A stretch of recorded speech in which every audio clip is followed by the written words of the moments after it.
My name is Diane Afoumado. I'm the chief of the ITS research branch.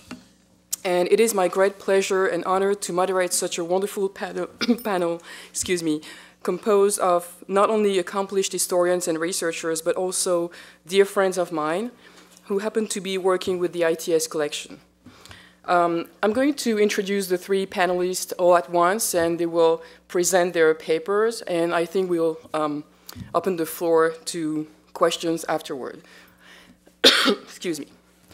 Barbara Glück is director of the Mauthausen Memorial in Austria and is currently in residence at the Jack, Joseph, and Morton Mandel Center for Advanced Holocaust Studies at the United States Holocaust Memorial Museum as a Ben and Zelda Cohen Fellow.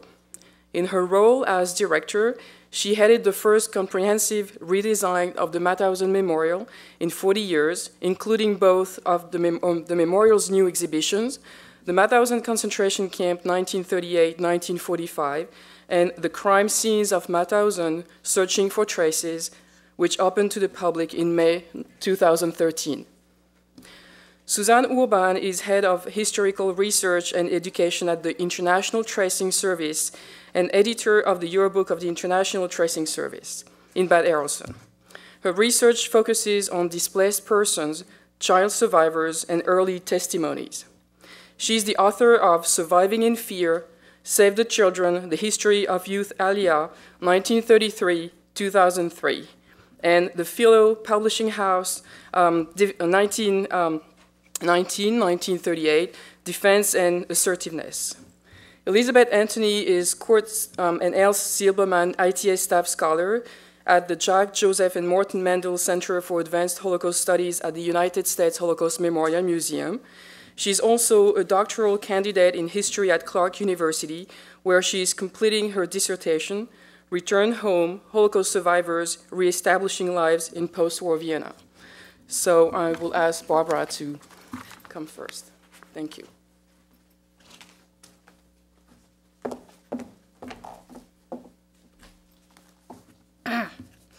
Good afternoon, everybody. Thank you for the opportunity to share some of my thoughts about my current project, about biographies of former prisoners of Mauthausen and its subcamps, and some educational aspects. So this is my first slide. Why did I put this picture up on the screen? Some of you may think, well, it's definitely not to remind you that I was the one on your invitation. No, it's all about my close friend, Marty Weiss, one of thousands who so incredibly suffered at the very place I work at today. And Marty is here with us today. Hello, Marty.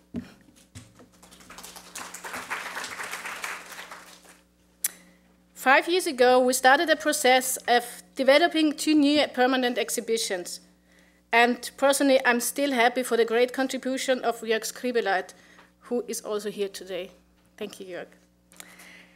Soon it was clear that showing the sheer numbers of killings and describing the horror of a prisoner's life at the camp wouldn't help really get across what the Nazi system, the Mauthausen concentration camp system, were about.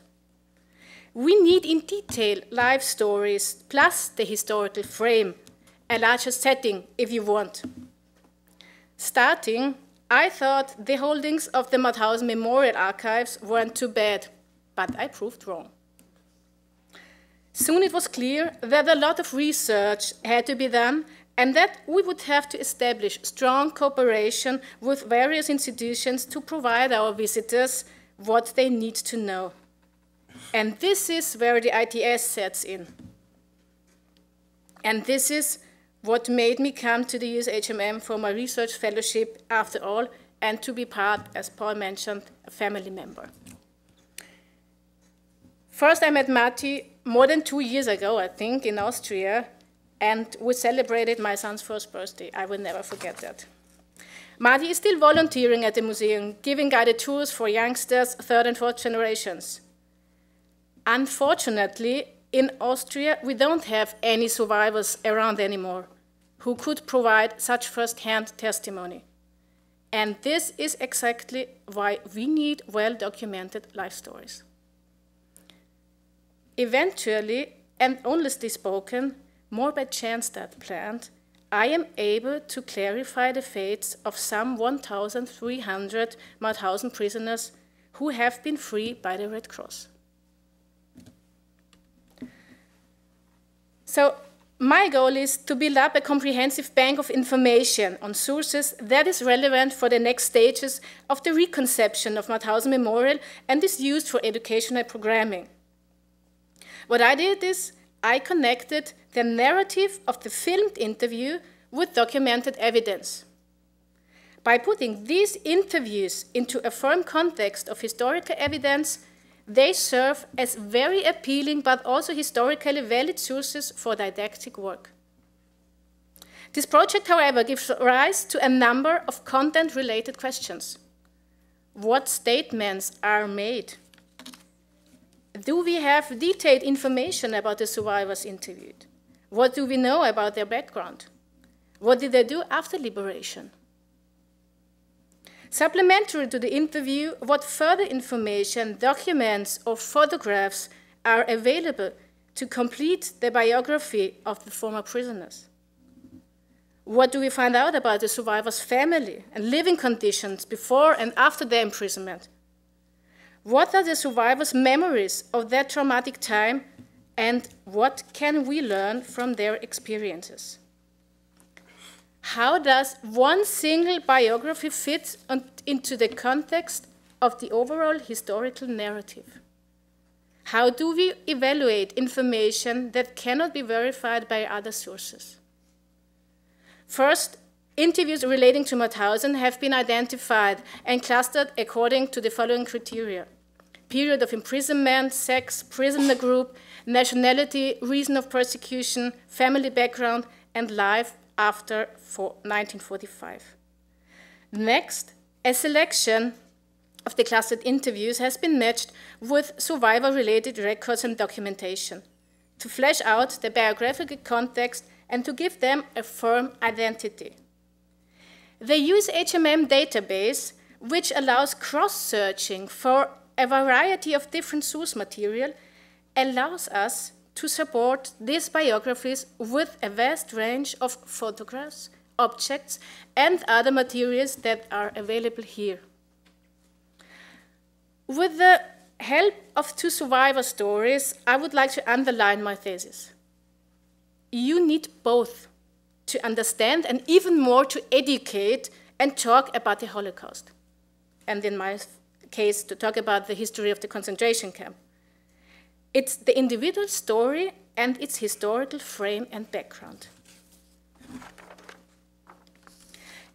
It is, for me personally, it is to note that the Mauthausen Memorial's in-house research collection is relatively small and was originally founded by a group of survivors and is currently being expanded by a team of young historians.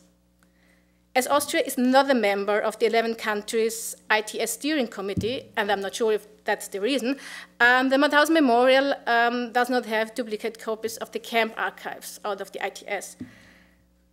So what I did is, and what I would like to share with you today is, I have two live stories, and back to my list here, we put out a woman, Jean Dupont.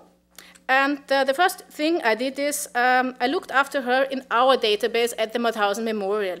And what we can find in our archive in Vienna is the following. So we have her name, and so we recognize it's here she is registered with her maiden name. We have the date of birth, the nationality, prisoner number, category, and sex, I think. That's all. And to look after her in the huge ITS collection, at the Central Name Index, and in her case, documents about female prisoners, the Mauthausen-related documents, you can see on the right side, there are some other documents too.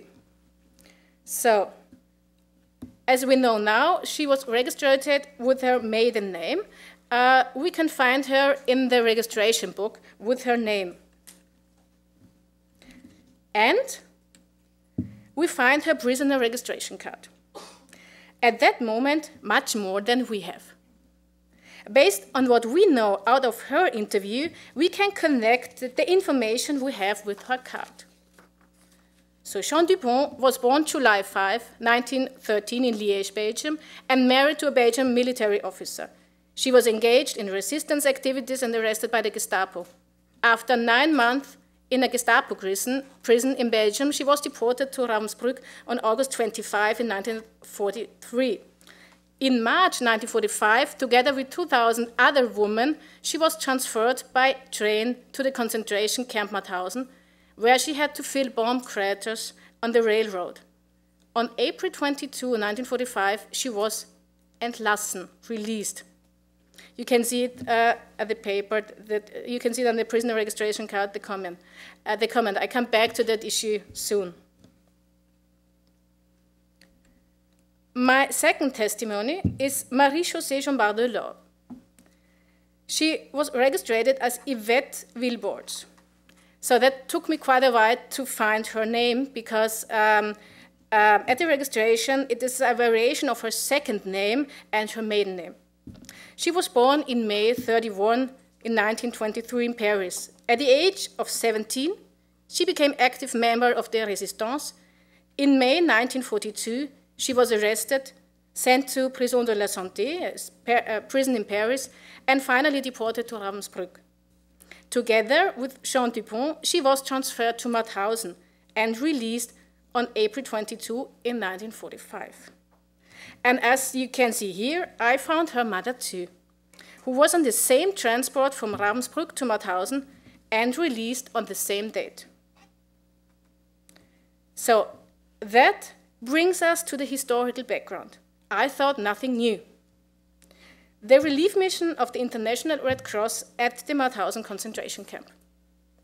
Documented in our new permanent exhibition, the Mauthausen concentration camp, 1938-1945, at the Mauthausen Memorial. The International Red Cross organized 3 large evacuation transports after intense negotiations with the Nazi authorities. They were able to liberate some 1,300 male and female prisoners. So, what do we show in our exhibition? We have pictures of the temporary hospital in St. Gallen, Switzerland. We have pictures of former prisoners, here female prisoners receiving medical care at a temporary hospital. At that moment, I have to add, only 2 weeks ago, I found the names of these women. So thanks to Judy Cohn and the photo archive, because they had it too. We got these pictures from the St. Gallen Stadtarchiv, but as the museum, I think, has nearly everything, they have these pictures too, and even with more information than we found out with the names of these women. Further, our exhibition shows a diary of Heinrich von Fels, doctor at the temporary hospital, who made all these pictures. It is all about former female prisoners receiving medical care before they return to their home countries. So, and which documents we have to build up our story? The main information is out of 2 reports. One from a survivor, Hans Marschalek, and the other, the official ICRC report in which Mauthausen is mentioned, but not really in detail. Out of them, we know the number, 1,300. The museum's collection holds material from the ICRC archive in Geneva, among many other sources. Some delegates of the International Red Cross have documented their support and work as part of the release mission. Plus, there is the comprehensive correspondence between the International Red Cross and the Nazi authorities, and this is what I would like to share with you. Here we have a report of an ICRC delegate from November 1944, describing the situation at the Mauthausen concentration camp. And here a note of G.E. Schwarzenberg, ICRC delegate as well, about the situation in Mauthausen and Gusen from April 3.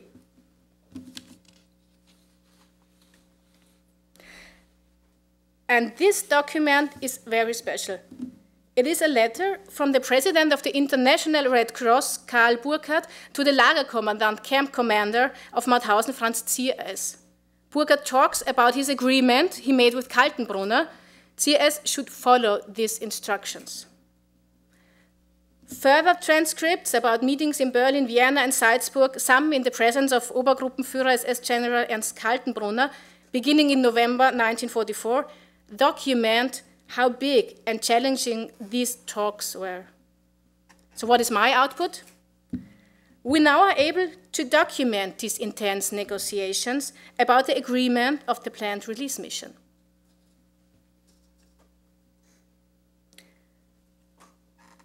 The ITS holds phenomenal material to complete the story of the relief mission.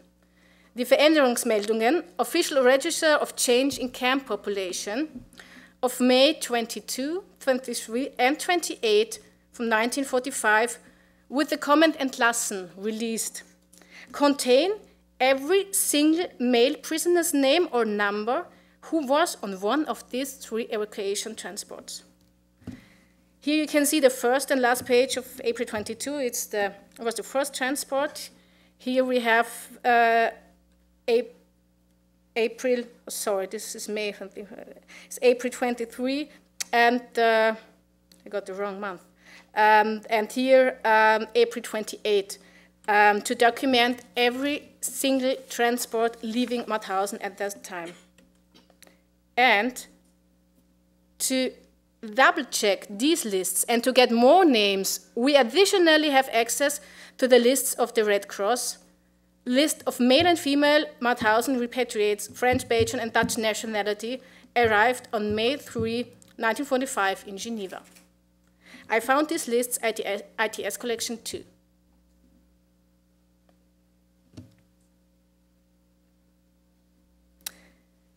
The reports of some RCRC delegates, as I would like to mention only 2, Fried Kramer and Young, and another delegate, offer valuable clues of destinations of the evacuation transports and the further journey of former prisoners.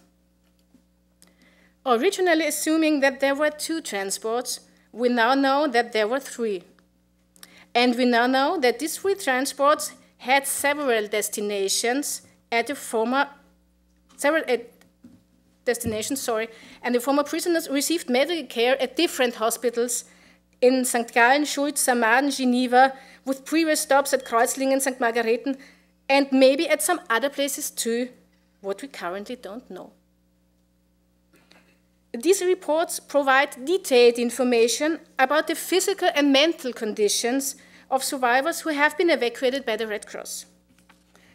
I only would like to read out of one, it's from Jung report. At the day of my visit, there were 26 French women and 5 French men, 23 Belgian women, 5 Dutch, 1 English, all repatriated from Mauthausen. They usually suffer from enteritis, bronchitis, pulmonary congestion, or simply overwork and malnutrition. Everyone appreciates the care, especially the dedication of the chief nurse and the nurses. And Fried Kramer adds in her report that, that they leave, beginning at April 26, they're beginning to leave from St. Gallen to Geneva and then back to their home countries. In that case, it was back to Paris. You can see it. I can have it. So those of you who can speak French, so the convoys arrived 25, 26, and 27 April, coming from Mauthausen and Linz, and it's just to give you an example how in detail they described every single stop of the transport and how many people from which nationality were on this different kind of transports. And the available list materials I showed you before prove these statements.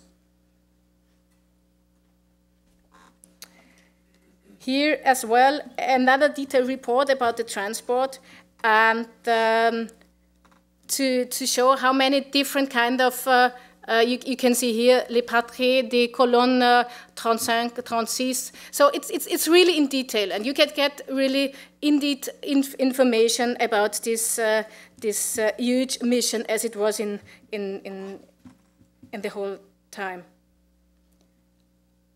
So, what is the output? Again, my question.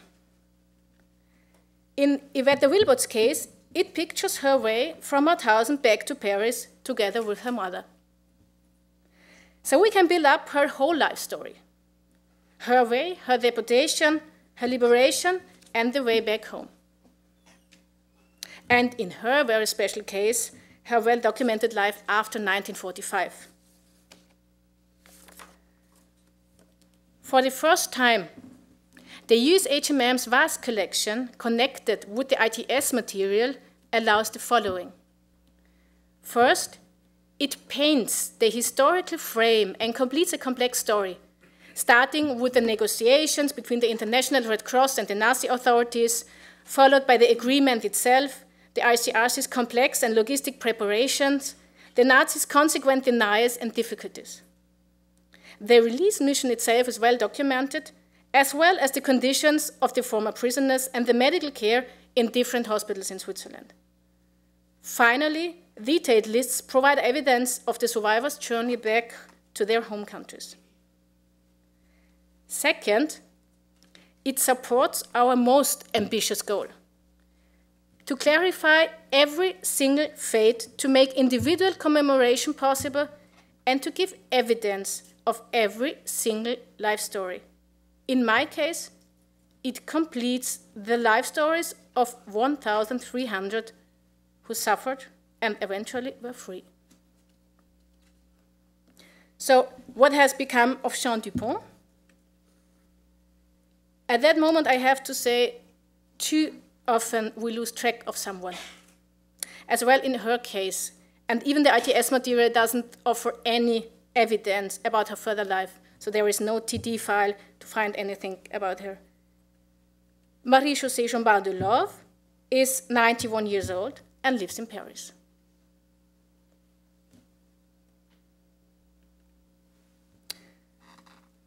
As I stand here today, we have racist graffiti sprayed on the camp walls once again at the memorial. It happened only 2 days ago. It happened 2 days ago, only just before the liberation ceremony took place yesterday. Not only that it makes me really angry and sad, it just showed that we have to continue to fight the haters and keep new generations alert. So let me close with Marie-Josée Jombard-Delove. She said in 2002, "I have a wish that we keep memory alive as time passes, as the deportees are disappearing, and there are also revisionists who deny what happened. Nazism is not over. The ideology inspired a political party, and when that happens, everything is under control. The army, the police, the justice system, and concentration camps. We must talk about it, tell people how far it can all go. That is how and why we must continue, so that young people know." Thank you.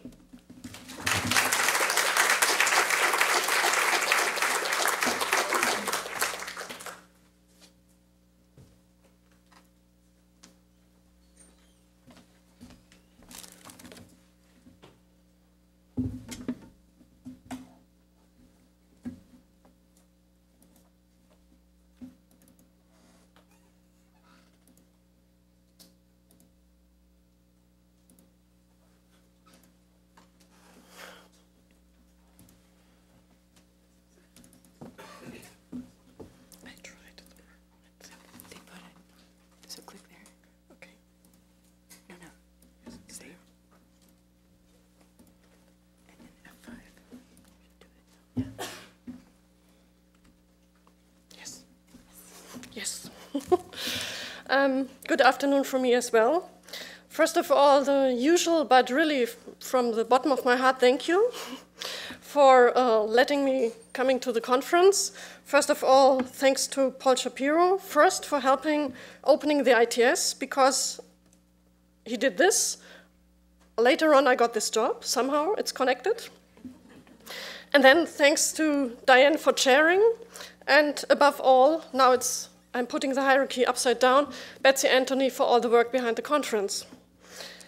So, the topic which I want to present and discuss with you, perhaps, is much more than this disturbing quote from a survivor you see on the first slide.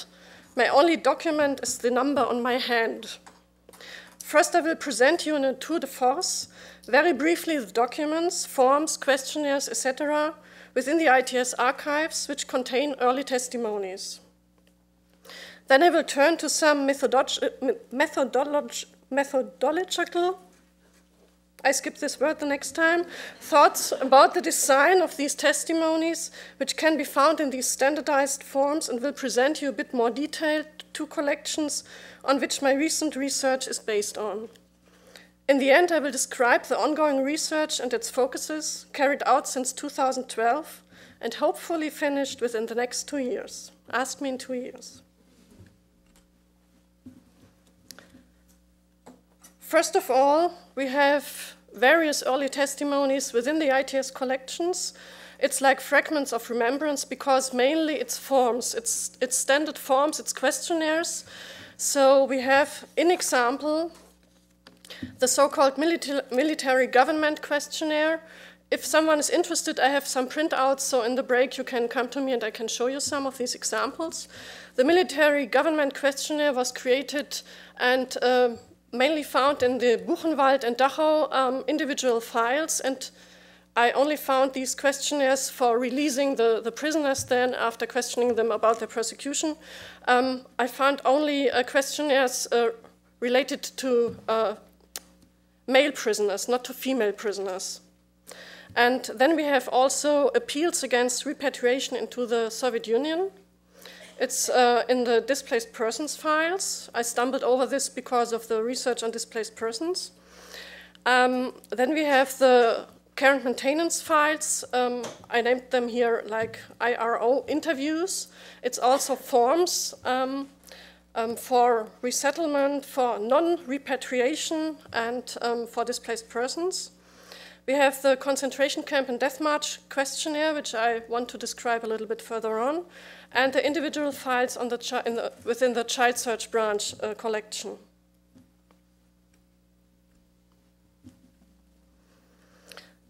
First remarks, because 8 weeks ago I was on another conference in Israel and someone asked, and what shall we do with all these questionnaires? How do you find some testimony within this? And this really made me wonder and think and rethink and inspired somehow. And so most of the ITS early testimonies are really standardized through forms. They are questionnaires. They are not like, oh, you can talk about your experience. And it's often only transcripts of survivors' interviews, statements made by interviewers such as the US Army, UNRWA, or IRO staff. So it's not the whole talk, the whole experience, the whole quotes from the survivors taken, but only fragments chosen by the people who interviewed the survivors.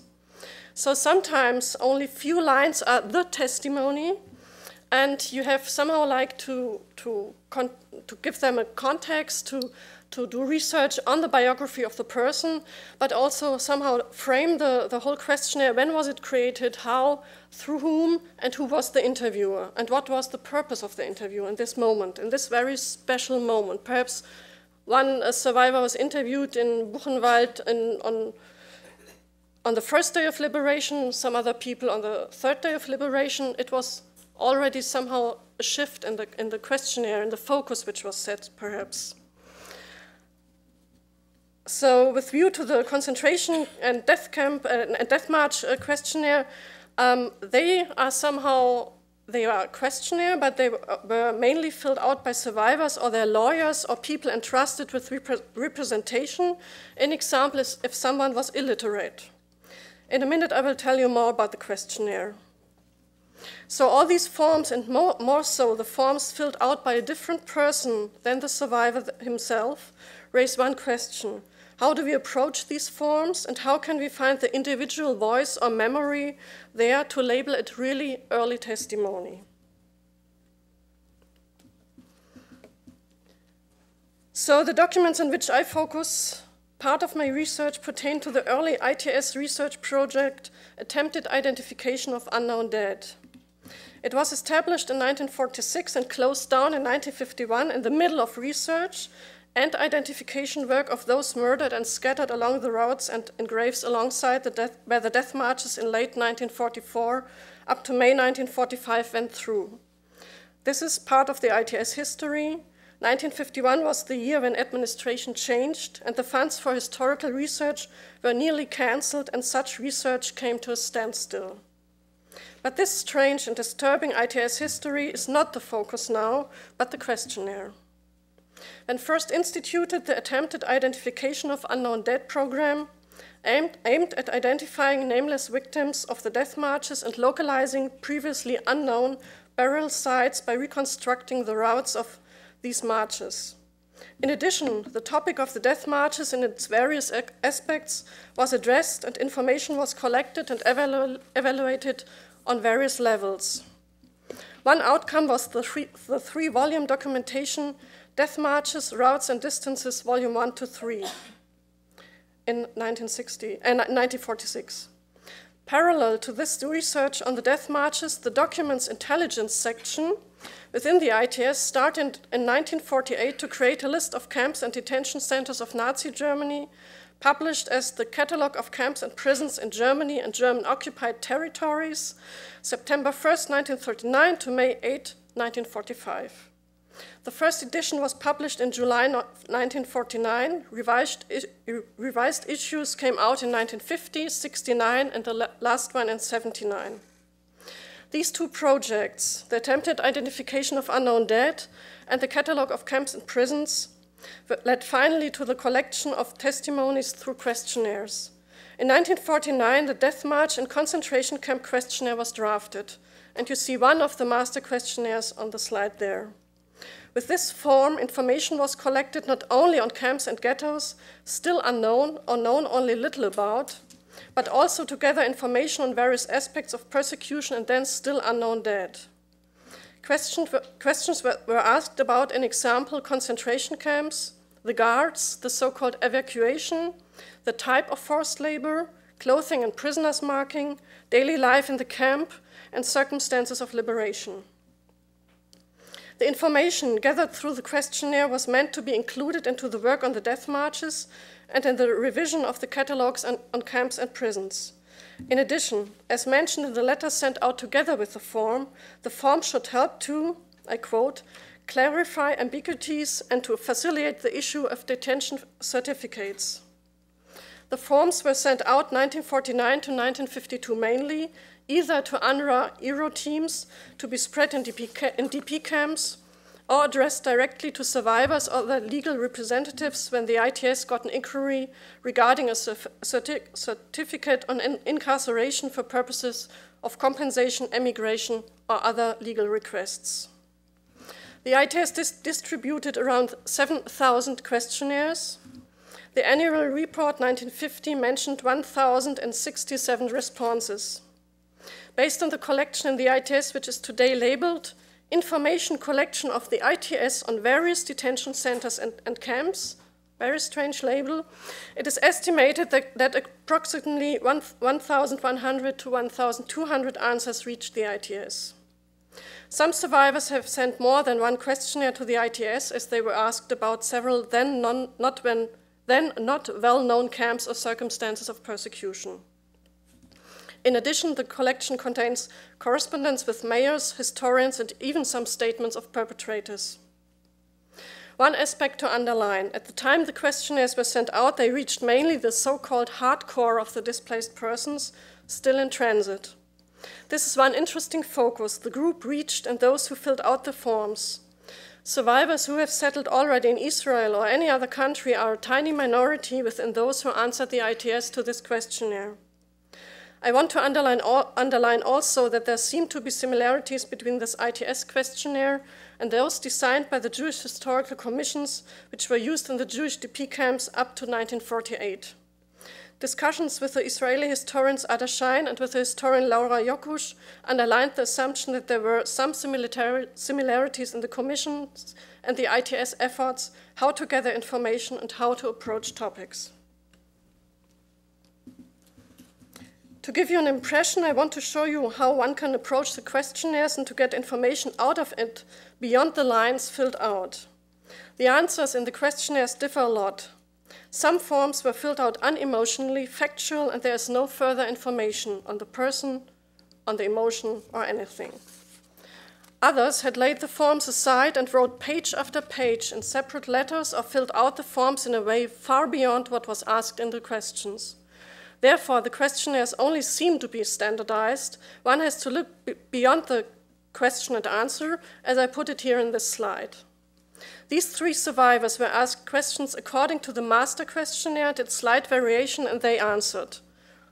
The question to which Estera Rubin and Abraham Kurz gave their answers was, do you possess any official lists or documents as such about individuals who were incarcerated in this camp or who died there? Do you have names and home addresses of those persons? The answers show that the focus was set in another way. The fact-oriented answer could have been, no, I don't have any lists. But these 2 survivors started to write, although very brief, about their loss and the suffering. Estera Rubin underlined her trauma and loss of her family. Abraham Kurz focused on the dehumanization and that there was no individuality, but that they, as human beings, were reduced to numbers. Josef Beumann wrote about the humiliation through the guards as an answer to the question, was this an autonomous camp or did it belong to another concentration camp? Although he gives the detail that the camp belonged to the Hazak factory, he goes beyond. This leads to the next slide, which shows that the facts were sometimes skipped and the explanations and reflections went to another topic. Leib Kanner gave his statement to a lawyer in Kassel, very close to Arolsen, and went through his whole story of persecution and survival. He talked about the so-called resettlement, Aussiedlung, of Jews from a ghetto in Poland, which led to mass shootings and mass murder in nearby locations carried out by Germans together with Ukrainians. He gets back to this term, resettlement, Aussiedlung, and underlines what you see as a quote in the slide. He wants to uncover what the German term meant and that it was used to disguise murder. Adam Korczek answered to question 8. To which concentration camp did this camp belong in which you were incarcerated? In the way you see on the slide, he answered. It seems, which is speculation, that he was upset by the bureaucratic way of asking, and perhaps he was uncomfortable with it and sensed it as ignorance. The whole questionnaire which he filled out seems to me that his anger was growing, as in the end he states, I cannot give you more information as everything which I know was answered in the above questions. So we have to learn to contextualize these questionnaires and to uncover the layers of emotion and commemoration which are hidden in these texts. In my research, I will try to uncover these focuses and extended statements set by survivors, although they were somehow framed by these questionnaires. As one example, I will take the camp comrades Max Moshe Aidus and Samuel Gottlieb, who were both born in Riga. Above you see Mr. Aidus and underneath Samuel Gottlieb. They shared their camp odyssey, from Ghetto Riga to Camp Kaiserwald and then to Stutthof. They were registered in August 1944, both in Buchenwald. After liberation, Aidus and Gottlieb together lived not in a DP camp, but as a free-living DPs in Bavaria. They immigrated together in July 1954 to Australia. Both have given video testimonies to the USC Shoah Foundation. And here you have the next step. Which focuses were set by these survivors in the letter to the ITS, and what do they underline decades later in video testimonies, which is not similar to a questionnaire, but has also a strict choreography. Their letter focuses on the forced labor and the death march from Altenburg subcamp.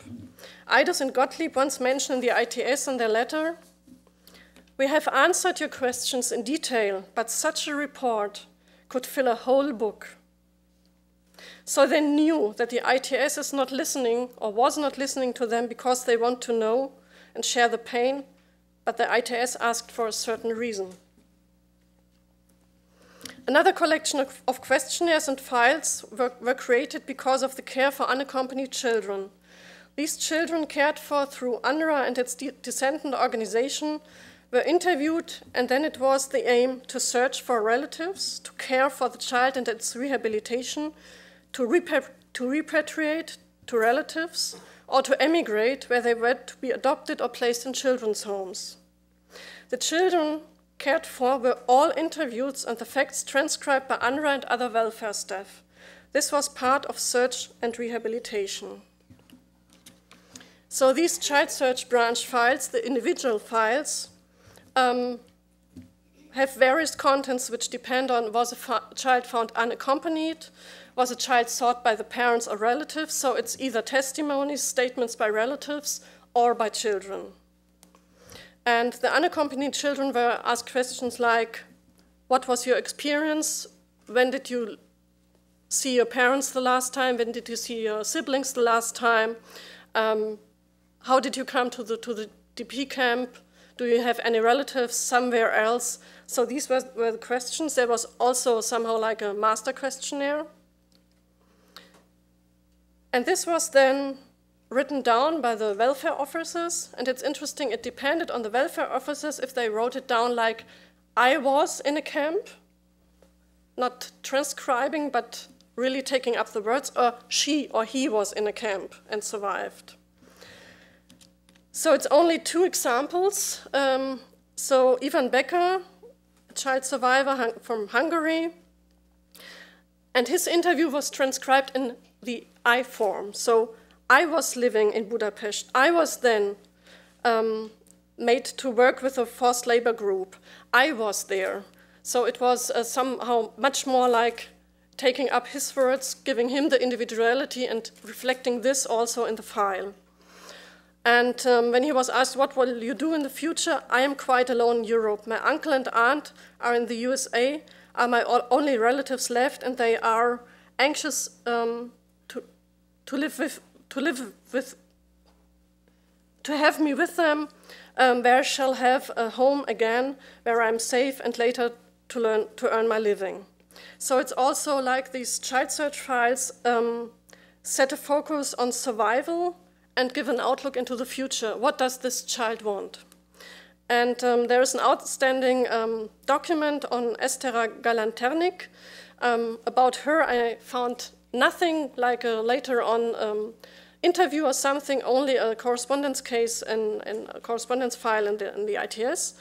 And she talked after finishing the interview about her experience, how she survived Auschwitz because she was already in front of the gas chamber. It's a really outstanding document.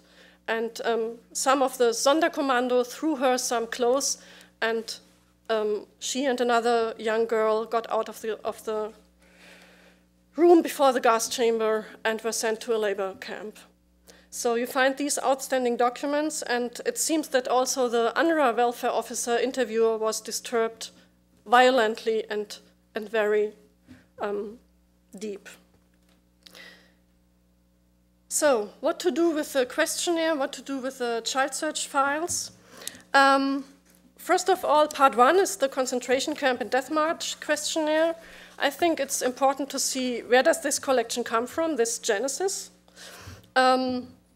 Also the importance of collection, that it's not only early testimonies, but what was the original purpose, somehow like the compensation practice, and which focus was demanded by the ITS. It was really not to listen to the survivors, we need them to know something about the camp. It was not the human being which was somehow in the core center or which was of interest, but it was the information squeezed out of the survivors. But within these questionnaires, how can you find the focus set by the survivors? In which way are they visible as individuals, as human beings, as survivors who have certain specific trauma, loss, and experiences? So you can look through the language, the wording. In example, what Moshe Aidus and his camp comrade Gottlieb did, they wrote a letter. And you can also then compare these files, these questionnaires filled out by survivors with testimonies given later on, like video testimonies, an example. And the child search branch files, it can show how on one side it was a questionnaire, like a testimony given by a survivor. The other part can be will compare how was such an experience written down by someone who listened, who really listened with empathy, because this child search branch was somehow like also a role model for displaced children who came after 1945, who were survivors of other genocides or whatever. And was there space for explanations and for individual trauma, loss, emotions of these children taken up by the welfare officers in these interviews? So to look about empathy, individuality, and I think you need to look into the documents, not only in these files, but in all the other files. What was the history? What was the persecution history? What was the family history? So I think it's not only the ITS collection, but also collections in other archives, photos, and above all, other interviews then conducted later on with these survivors. And questions, remarks, and critiques I take after this.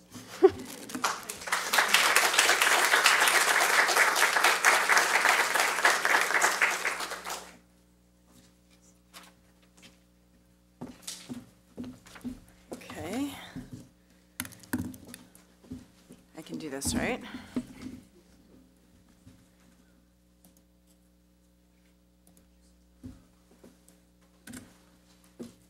Nope.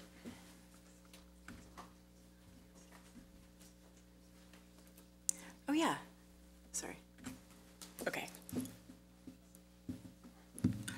We're good, if a little off-center.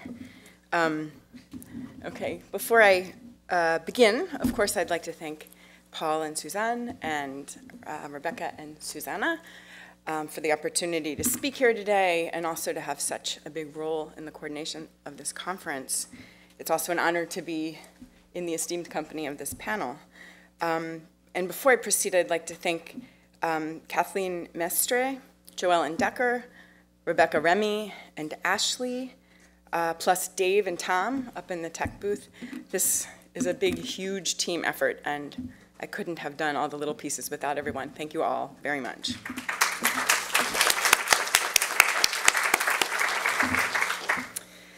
Okay, the research for this paper, Tom. Okay. The research for this paper is part of a larger project intended to develop educational materials on specific themes and meant to illuminate and bring to use the wide range and variety of potential sources the International Tracing Service digital collections have to offer. During the course of research on gender during the Holocaust, and in that project's particular sub-focus on sexual violence, I've found instances of various documentation of camp brothels in ITS worthy of attention and example. So, also for the purposes of conciseness and efficiency, I've prepared this presentation to highlight further possibilities for research on camp brothels in particular in the ITS collections. To be sure, and to start, I must say that use of terms like prostitution and brothel feel difficult and naughty for me to use. As I discuss these findings, I want to be sure to start with the note that despite problematic terms and Nazi euphemism, I agree with the assertion of Crystal Shikora that forced sexual labor was just that, forced labor. And in employing this perspective, I embrace the concept that all work in camps was compulsory, and these women, quote unquote, recruited, or those who supposedly, quote unquote, volunteered for such work were actually in an Arbeitskommando, and thus should be evaluated in the same manner. With this paper, I aim to focus on the use of the ITS digital collections for the purpose of the topic of camp brothels. There are challenges and obstacles to thematic research in this archive, which was created, compiled, and largely organized for tracing individuals. But there is more. Name search works, of course, but Susanne will also show this evening how masterfully one can focus on a specific geographic location with the example of her case study on Landstein, one small town in Germany. As so many of you know, at least to different degrees, with the massive digitization project underway, already providing so much material with new possibilities for searching, one can focus on specific topics to find wide-ranging samples from across the different sub-collections in ITS. This requires creativity and patience. But with both of these, one can locate a variety of unexpected sources, and in my case, such a search can prove fruitful with a wide-ranging sample of the different forms of representation of sexual violence, specifically here regarding camp brothels. Camp brothels that were established for and used by prisoners, and that were staffed by prisoner forced sex laborers. Many of the various documents within ITS collections are copied from other archives, and many of the Sachdokumente, as so many uncatalogued miscellaneous historical documents held therein are termed in ITS speak, so many of these Sachdokumente remain an untapped resource within the collection. As Susanne has described, many forms of early survivor testimony exist in different parts of the archive, also post-war court proceedings and perpetrator testimony, as do copies of Nazi documentation and correspondence that refer to camp brothels and their administration. Personal documents of individuals, ITS original tracing and documentation files, post-war CM1 files from work with displaced persons, and wartime prisoner cards, to name a few. These personal documents can work together to shape a clearer picture and to add texture and nuance to a study. Previous research on camp brothels has utilized the rich resource of the ITS collections and has recognized the value of it, but most references remain mainly limited to the utilization of personal documents and TD, tracing and documentation files. Of course, I'm thinking of Robert Summers' masterful and intensive study, Das KZ-Bordell. Many of the ITS-held lists he did employ, as others have, seem to have been accessed here at the museum on microfilm or through on-site research at Bad Arolsen. So much of this is now accessible via digital copy at various points around the world, and I hope that the following discussion will show how much more can be done just a few years after the publication of this very important book. So, let's go to, not quite yet. Let's talk a little bit about the history of concentration camp brothels established for prisoners. On May 31st, 1941, Heinrich Himmler, Oswald Pohl, and Ernst Kaltenbrunner inspected the concentration camp Mauthausen. Their particular concern was labor productivity, as the output of the quarry at the camp had not been meeting projected potential. Shortly before, in fact just earlier that month, Himmler had visited the IG Farben plant in Oswiecim, where he had been impressed with an incentive program established to encourage better work performance. Among the highest of possible rewards to be earned by productive prisoner laborers was a visit to a supervised brothel. Inspired by IG Farben's initiative and motivated to correct low production rates at Mauthausen, Himmler ordered a brothel to be established there on October 8, 1941. Good, hard workers were to be rewarded for their efforts with sex. Himmler's order marked a change in Nazi perspective on the use of concentration camp labor, which from this point onward represented a potential economically viable labor force. Instead of punishment, torture, and eventually death through labor, prisoners could actually labor to help the Nazi economy. By 1944, 10 brothels had been established for prisoners. In addition to the economic advantages that were to result from such an incentive program, Himmler also conceived of brothels as a place for experimentation in an ongoing struggle against homosexuality. In his mind, methods of, quote, curing homosexuality might be developed through the use of forced sex laborers. Sex would thus serve to both motivate exhausted and malnourished camp workers to reach labor quotas and to cure the problem of homosexuality. Himmler's original intended plan for the brothels included an obedience to Nazi race laws, as well as concordance with a complicated moral code. At least at the start, brothels were to serve privileged ethnic German men with German women of similar good racial origin. And to do this, the brothels would utilize German female prisoners from Ravensbrück. This group of women was supposed to be comprised of only former prostitutes imprisoned in the camp as asocials. Neither points of policy were upheld. Despite Nazi reference and discussion about these camp brothels throughout their operation, non-Germans visited these brothels and non-Germans were forced to labor in them. Most of the women forced into working in prisoner brothels were not former prostitutes, but women who had been arrested as political or asocial prisoners. The story of the establishment of concentration camp brothels reveals an evolution of Nazi policy that allowed the simultaneous view of prostitution as a threat to the moral strength of the Volksgemeinschaft, worthy of arrest and imprisonment, and a way to utilize prostitution to bolster the economy. Various uses of ITS collections shed light on this complicated piece of the history, just as they can for so many stories of the Nazis, World War II, and the Holocaust. So how does ITS further our understanding of this narrative? Robert Sommer did specify in his book and in various articles that ITS serves as a meaningful and important research, and indeed he has utilized prisoner documentation and individual documents to tell more about these women and their experiences. Additional sources have become available for thematic research in the digital archives, as many more pages of the SAC document are digitalized and made at least somewhat searchable and thus available.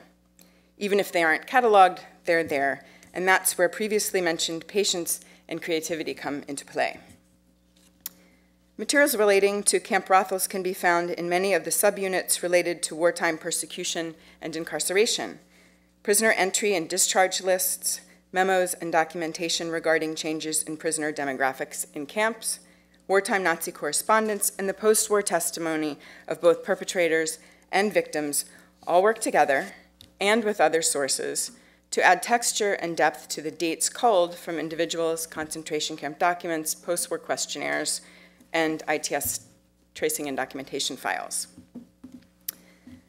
So as a first set of examples, I want to start with Nazi records and correspondence that can lend information and insight to research on camp brothels.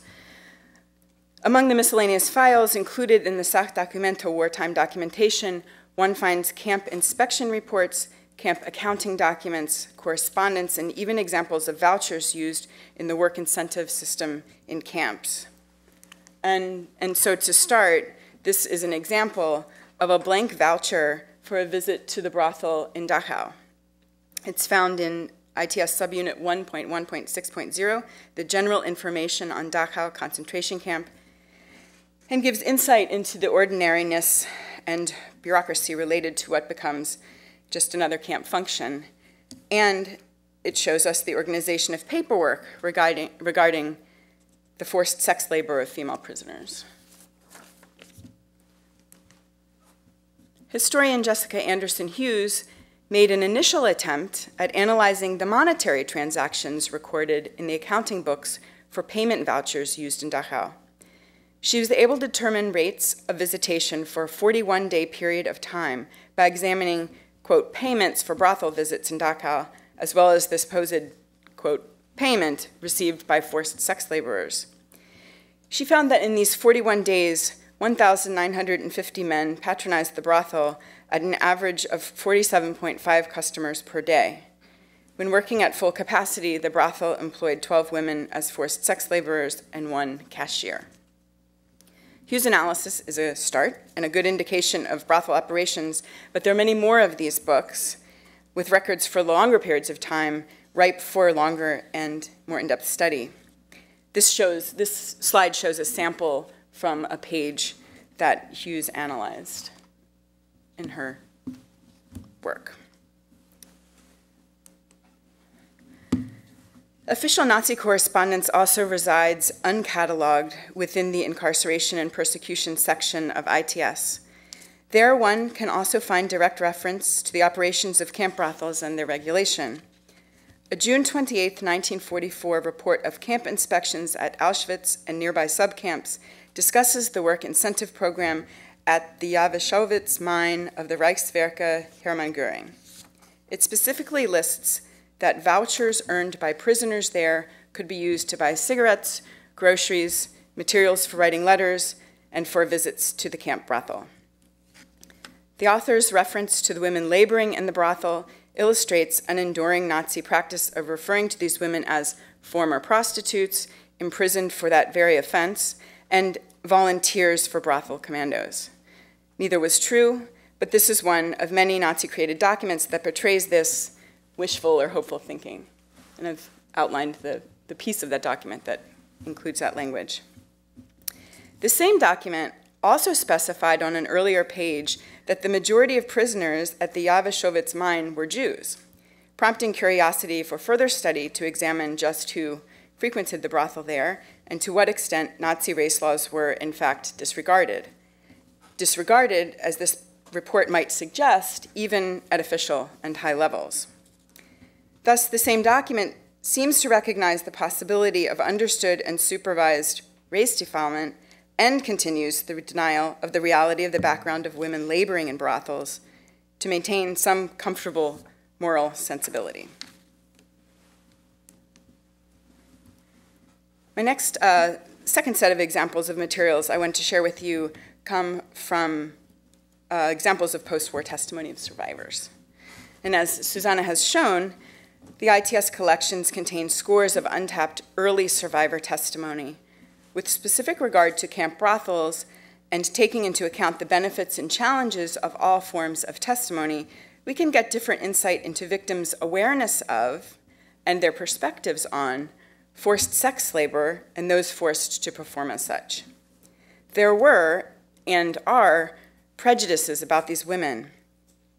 Immediate post-war testimony from survivors of Mauthausen includes derogatory reference to the women employed in the brothel as good informers to the SS, indicating judgment about the character of the women.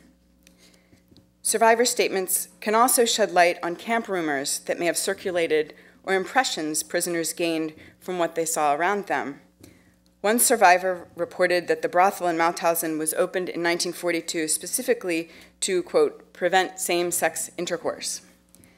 While there is some truth to this, or at least some Nazi value of the concept, taken with other sources and documentation about the establishment of the Mauthausen brothel, we know clear reasons for its creation, but also gain the ability to create a more nuanced picture of prisoners in the camp context. Further detail about survivors' attitudes toward the brothels is shown in a report of former political prisoners of Sachsenhausen. Their report discusses many facets of the camp and its operation and includes a section on women in the camp and, naturally, the brothel. Their report specifies that a brothel with 10 prostitutes was established in the camp in the spring of 1944. The authors discuss the costs involved for a brothel visit, according to them, 1 Reichsmark, and they go on to specify that, quote, prisoners with good character didn't use the brothel. This line you can see highlighted in this slide. Okay. official Nazi documentation would surely never reveal certain things that survivors report. For example, immediate post-war testimonies detailed that SS men and guards used peepholes in the brothel room doors for their own sexual pleasure. Also, clandestine black market activities might not make it into a Nazi report, but former prisoners shared information about the practice of using pulled gold teeth for payment for unofficial brothel visits. The value of such early testimony includes the benefit of memories closer to the time of the event and persecution, but also more about actual awareness of forced sex labor and attitudes at that time towards women forced to do such work, and the men who took advantage of this, quote, privilege. Oh, this is the Social Democrat prisoner. My third set of document examples includes post-war testimony of perpetrators. Copies of perpetrators' post-war war crimes trial testimonies and other sworn statements about wartime activity also reside within the ITS collections. The testimony of high-level IG Farben manager and member of the SS, Christian Schneider, includes details about Auschwitz-Monowitz, for which he was responsible.